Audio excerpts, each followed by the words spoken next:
I want to share with you guys how I was able to turn this teacher planner into our homeschool planner. It is our second year using this kind of planner, and I did customize it a lot.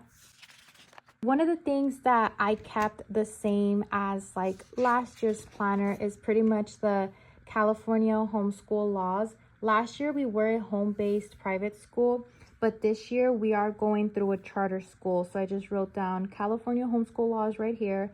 Some of the things that stood out from our orientation from our charter school, as well as some important dates that I need to just look out for. So last year with this, I did go ahead and turn this into a reading log and a field trip log, but as you guys can see, I didn't end up using it pretty much. So this page and this page are probably going to get turned into who knows what. Now for this page, I did keep it the same as last year's. I wrote down all the things that we're going to be doing for 8th grade and kindergarten on this side.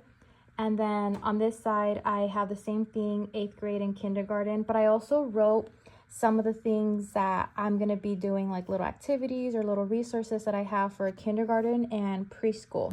Our 2.5-year-old is going to be joining us this year with playing preschool. So I just wrote those things down right there. And this is for her as well, because she's going to be having letter of the week activities. Last year for 7th and pre-K, this is like kind of what I had. And then on this side, I had like the extra stuff, little daily things, as well as a morning basket. These pages are left blank just because I am not done filling it in. But last year what I did was I had our class schedule right there. I had our 2023-2024 calendar, which I'm gonna put in here as well and just mark all our on and off days. I also had our letter of the week material based off of stuff that I had at home, as well as things for the good and the beautiful, preschool math at home, and playing preschool year 2, like little extra stuff because I like mix and match stuff. This stuff is left blank for now, but the way I used these 2 pages was I had a milestones for our son and our daughter, and then I would keep track of their little stuff right here. And then I also kept track of our book list.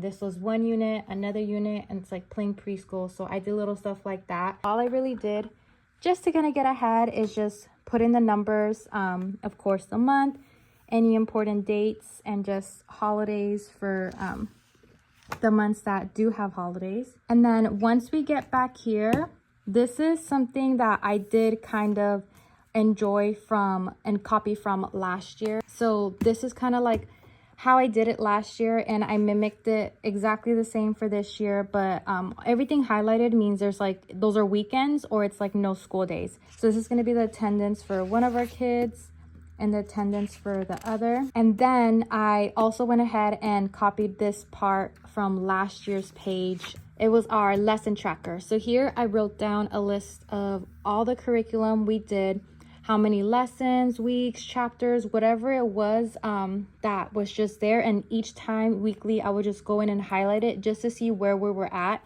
I also use this to kind of divide the number of weeks of school by the days to figure out how many days a week we got to do each lesson to finish 139 lessons by the end of the year, or 140 lessons by the end of the year, you know. So that's what I mainly use this page for.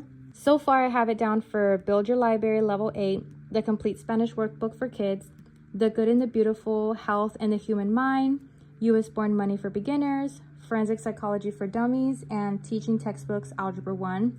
This one we are continuing from last year, and this one we are going to repeat just for extra practice.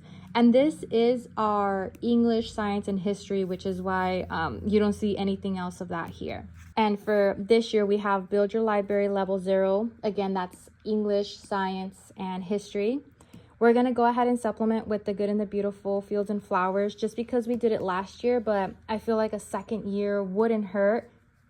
We are continuing our Studies Weekly Well-Being, just because it does say pre-K to kinder, but I feel like this is definitely more for kindergarteners. He's going to start his Complete Spanish Workbook for Kids, so we'll see how that goes. We're going to continue with Teach Your Child How to Read in 100 Easy Lessons. As you guys can see here, you guys don't know this, but we repeated the first 12 lessons twice last year. And then over summer, we've just picked it up. And I'll just mark off where we're at and then just continue going from there. For math, we are going to do Math with Confidence Kindergarten. We're going to do Logic of English Foundations A.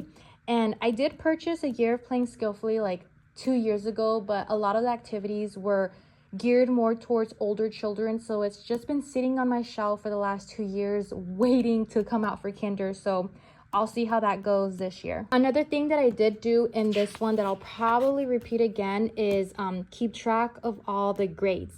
So I wrote down all the weeks and then world history quizzes, general science quizzes, home economics, pre-algebra, and depending on the week I just wrote it down, and I was also able to calculate like her final score. So that's another way that I'm gonna end up using this page. So that's pretty much how I was able to turn it from like a teacher planner to like a homeschool planner to fit like my brain.